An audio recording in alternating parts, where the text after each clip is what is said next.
अस्सलाम वालेकुम, कैसे हैं आप सब। उम्मीद करता हूँ खैरियत से होंगे। मेरा नाम उस्मान भट्ट है और मेरी वजह शोहरत जैसे कि आप जानते हैं आर्म रेसलिंग है। वैसे तो पाकिस्तान में आर्म रेसलिंग काफ़ी देर से हो रही है, लेकिन इसकी कोई पहचान और लेवल नहीं था। अगर मैं अपनी बात करूँ तो जिसने मुझे डिस्ट्रिक्ट, पंजाब, नेशनल और इंटरनेशनल लेवल पे जाके आर्म रेसलिंग करने का मौका दिया है, वो official Pakistan arm wrestling federation का प्लेटफॉर्म है और मैं इसका बहुत तहे दिल से शुक्रगुजार हूँ। आज अगर पाकिस्तान में आर्म रेसलिंग को जाना जाता है तो इसके पीछे official Pakistan arm wrestling federation की कोशिशें और काविशें हैं, जो कि एक दहाई से ज्यादा पर मुश्तमिल है। पाकिस्तान आर्म रेसलिंग फेडरेशन ने पाकिस्तान में आर्म रेसलिंग की बुनियाद तब रखी जब इसको कोई नहीं जानता था, लेकिन आज अल्हम्दुलिल्लाह पाकिस्तान में बच्चा बच्चा आर्म रेसलिंग को जानता है और कुछ लोग आर्म रेसलिंग की यही शोहरत का नाजायज फायदा उठाने की कोशिश कर रहे हैं और न्यू जनरेशन को ऑफिशियल प्लेटफॉर्म से गुमराह करने की कोशिश की जा रही है। अगर पाकिस्तान में इंटरनेशनल इवेंट्स की बात करूं, जैसे कि इंडो पाक के 2 एडिशन पाकिस्तान में हो चुके हैं, इसका सेहरा भी official Pakistan arm wrestling federation को जाता है। और आज काफ़ी कोशिशों के बाद ऐसी शख्सियत के साथ इंटरव्यू करने का शर्फ हासिल हुआ है जिसका इंतज़ार पाकिस्तान के तमाम आर्म रेसलर्स को होगा। और इंशाल्लाह आज मैं अपने इस इंटरव्यू में पूरी कोशिश करूंगा जितनी भी कंफ्यूजन है वो दूर हो सके, और अपकमिंग इवेंट्स के बारे में भी इंशाल्लाह हम बात करेंगे। वैसे ये शख्सियत किसी तारुफ की मोहताज नहीं है। He is a founder of official Pakistan arm wrestling federation, जिन्होंने 2009 में पाकिस्तान आर्म रेसलिंग फेडरेशन की बुनियाद रखी, और ये खुद भी एक कामयाब स्पोर्ट्समैन रहे हैं और पाकिस्तान के लिए इनकी गिरा कदर खिदमत हैं। इन्होंने पाकिस्तान के लिए मुल्की और गैर मुल्की इवेंट्स में शेर Lahore, champion Pakistan, 2 times Asian medallist Japan, शेर पाकिस्तान और चैम्पियन दुबई के टाइटल जीत कर पूरी दुनिया में पाकिस्तान का नाम रोशन किया। यकीनन इस तारुफ के बाद आप जान चुके होंगे कि यह पाकिस्तान आर्म रेसलिंग की हर दिल अजीज शख्सियत जनाब कैसर खान साहब हैं। अस्सलाम वालेकुम सर, कैसे हैं? उम्मीद करते हैं आप खैरियत से होंगे। जी वालेकुम सलाम, मैं ठीक ठाक हूँ जी। आप सुनाएं, ठीक ठाक है? जी सर, अल्हम्दुलिल्लाह मैं भी ठीक ठाक। अच्छा सर, मेरा आपसे पहला क्वेश्चन ये है कि कोविड-19 की वजह से तमाम एक्टिविटीज़ बैन हो चुकी थी, लेकिन कुछ अरसे बाद इंटरनेशनल इवेंट्स हो रहे थे और पाकिस्तान में काफ़ी लंबे गैप के बाद 2-3 इवेंट आए, जैसे फ़ख्र पाकिस्तान और मिस्टर पंजाब वगैरह का इवेंट हुआ। तो इस गैप की हमें वजह बता दें सर। इसके कई सारे रीज़न हैं। इसमें एक तो कोविड के बाद कुछ ऑल ओवर द वर्ल्ड आपको पता है काफ़ी सारी चीज़ें चेंज हो गई थी, और जो हमारे कोई स्पॉन्सर्स थे उनकी भी हालत पतली हो गई थी। इसके अलावा जो सबसे मेन रीज़न है ना, वो जो के डिले का, तो हमें बाकायदा AF से WF से ईमेल्स आई थी कि आप काइंडली ये इवेंट होल्ड ना करें क्योंकि इसमें फ़िज़िकल कॉन्टेक्ट आता है। तो वो हमें बाकायदा उसमें मना किया गया था काफ़ी देर तक।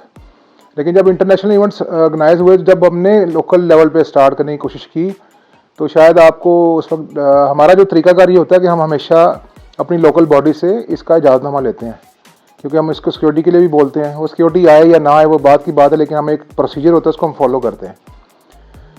तो हमारी जो लोकल बॉडीज़ थी पाकिस्तान में, जो डिस्ट्रिक्ट बॉडी जैसे DCOs होते हैं या जो चीज़ें, वो खुद कंफ्यूज थे इस सिचुएशन में सारी में कि करना है या नहीं करना। तो वो हमें कोई क्लियर आगे से अपना कोई स्टैंस देते नहीं थे कि जी हाँ जी करवा लें या ना करवाएं। तो ये भी वजह थी इसमें डिले होने की चीज़ों को।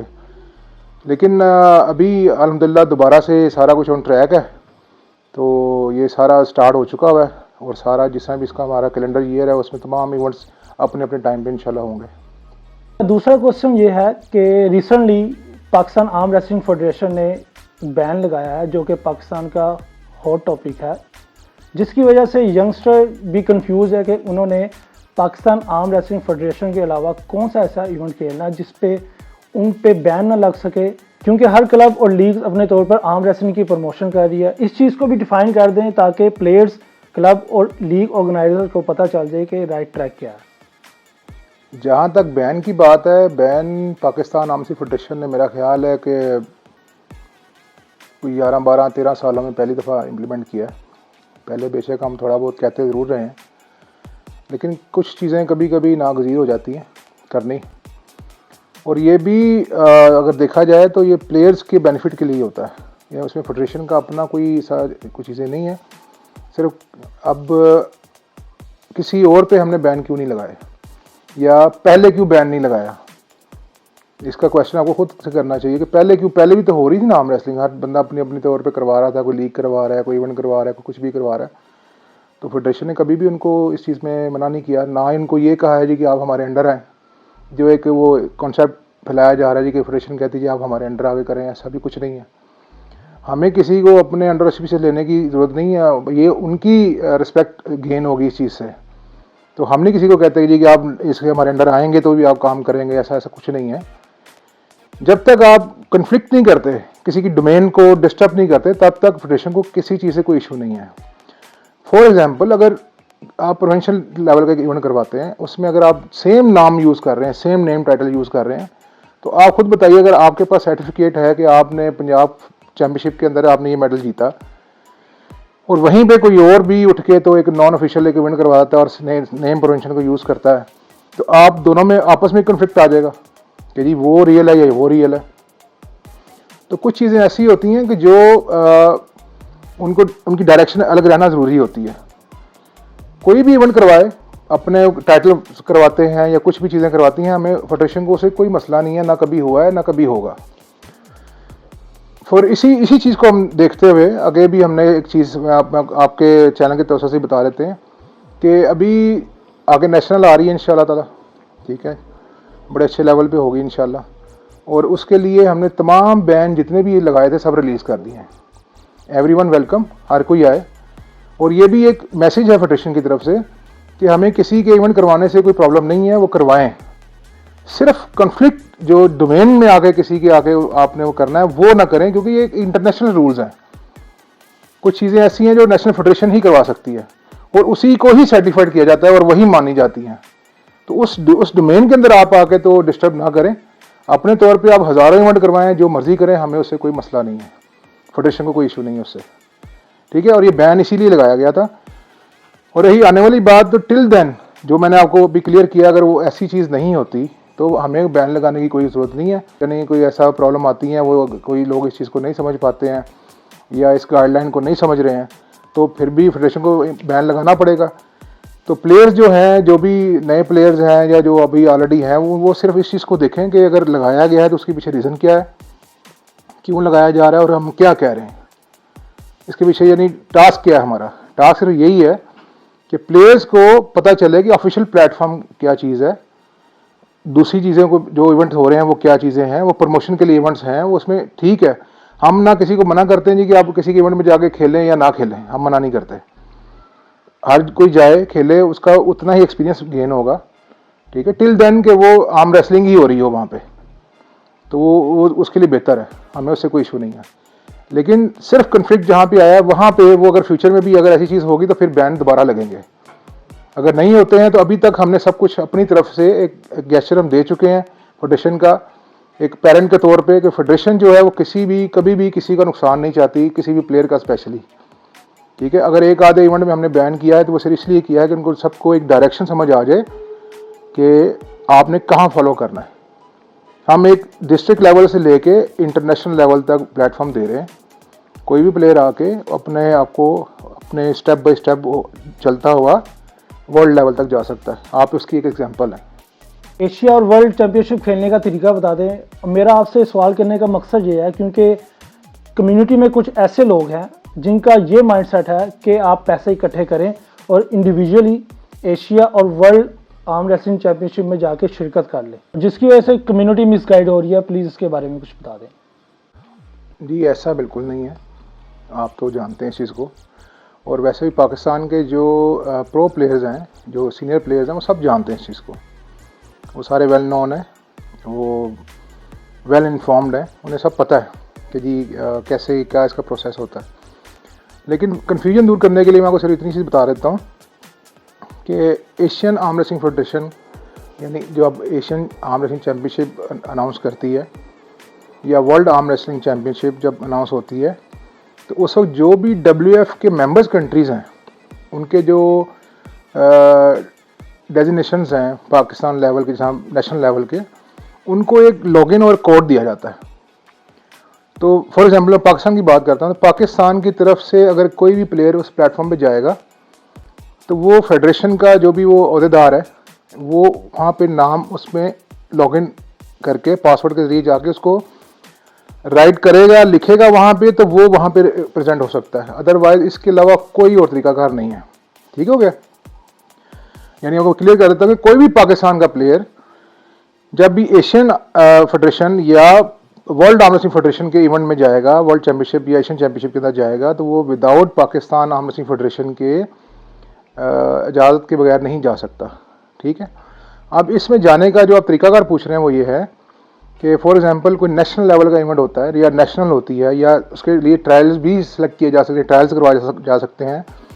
उसमें जो प्लेयर अपने क्लास में, जैसे फॉर एग्जांपल 75 kg है या 80 kg है, 90 kg है, तो उसमें जो पहली 3 पोजीशन लगती हैं, gold, silver, third, first, second, third, तो फर्स्ट वाले का पहला राउंड 2 जा सकते हैं, फर्स्ट और सेकंड जा सकते हैं वेट कैटेगरी के अंदर।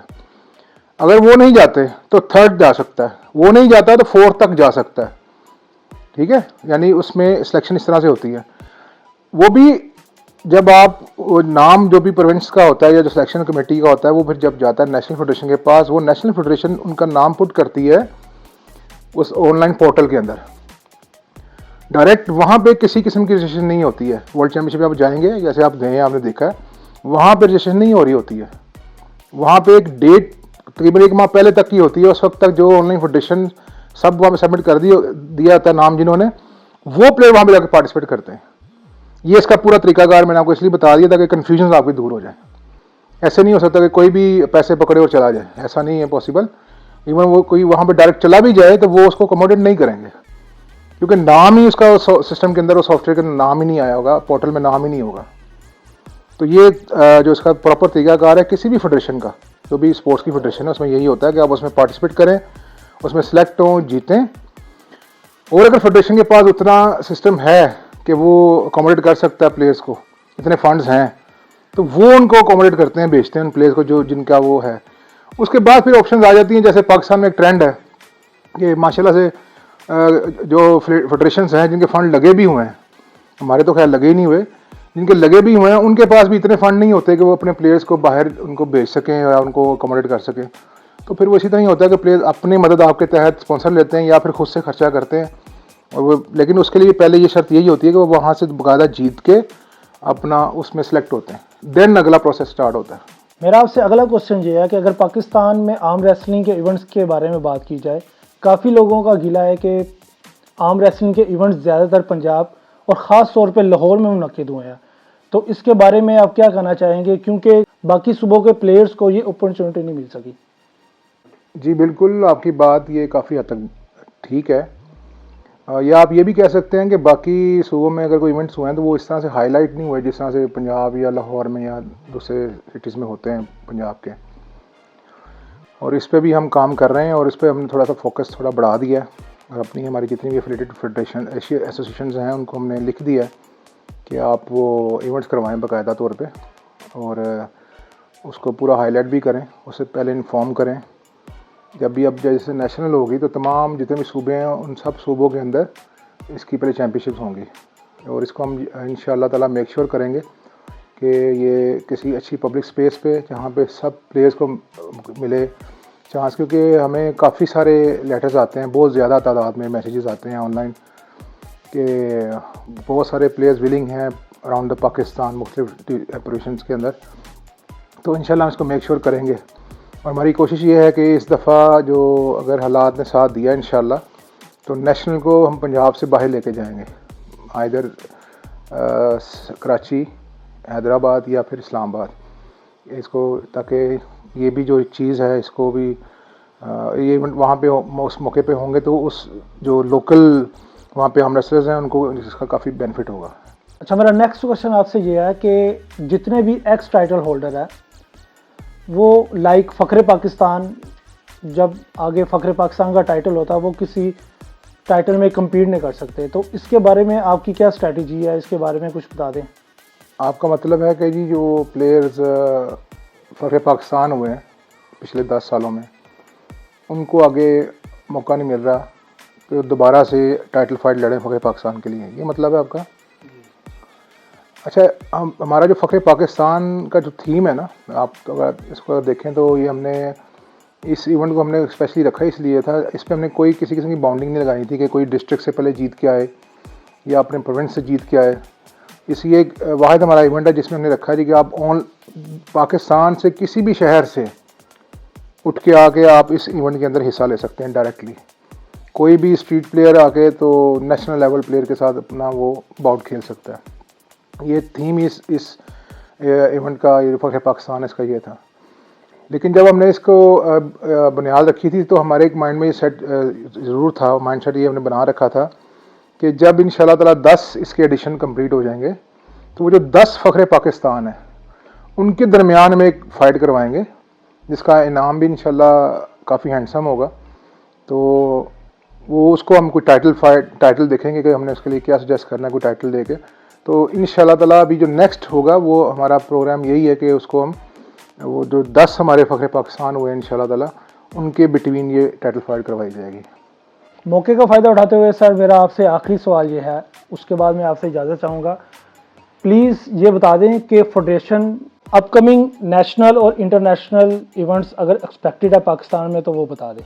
जी इंशाल्लाह पहले तो एक ग्रैंड नेशनल हम ऑर्गेनाइज़ करने के बारे में काम कर रहे हैं इस वक्त। लेकिन माजी में कुछ मिस कमिटमेंट की वजह से कुछ हमारे स्पॉन्सर्स की या तो कुछ इवेंट हमें उनकी डेट अपलोड करने के बाद चेंज करनी पड़ी हैं और काफ़ी हमें उसकी लोगों ने क्रिटिसाइज़ किया इस चीज़ के ऊपर भी। तो हालांकि वो ग्राउंड रियलिटीज़ को नहीं जानते हैं कि इवेंट्स जब ऑर्गेनाइज़ करवाना है किस लेवल तक क्या क्या करना पड़ता है, तो वो चीज़ें पोस्टपोन चीज़ें चलती हैं, सब कुछ ये साथ साथ ही होता है। लेकिन अब हमारी कोशिश यही है कि इंशाल्लाह ताला जैसे कोई इवेंट फाइनल्स होंगे, जब सारा एक थ्रू प्रॉपर चैनल हर चीज़ फाइनल हो जाएगी तो फिर हम उसको अपलोड करेंगे।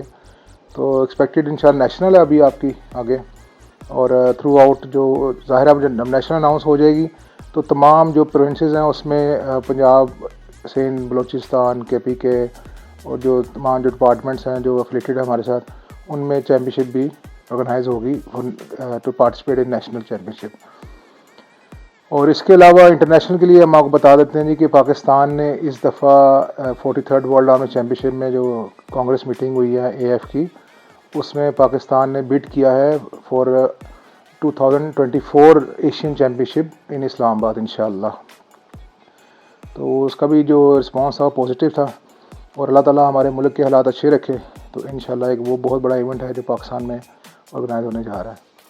और इसके अलावा इंडो पाक के 3rd एडिशन के ऊपर भी हम काम कर रहे हैं, तो वो भी थोड़े से ऐसे हालात साजगार होते हैं दोनों तरफ से। तो उसका आपको पता है कि थोड़ा पाकिस्तान और इंडिया के जो आपसी हालात हैं उनकी थोड़ा सा देखना पड़ता है। तो वो भी जब इंशाल्लाह साजगार होंगे तो वो भी हमारे इंशाल्लाह शेड्यूल में शामिल है। Sir thank you so much for giving me your precious time. I hope इस इंटरव्यू के बाद आर्म रेसलिंग कम्युनिटी की तमाम कन्फ्यूजन और खदशात दूर हो चुके होंगे। ये मेरी एक कोशिश पाकिस्तान में आर्म रेसलिंग की पॉजिटिव प्रमोशन के लिए है। मैं उम्मीद करता हूँ आप इस चीज़ को अप्रिशिएट करेंगे। टेक केयर, अल्लाह हाफिज़।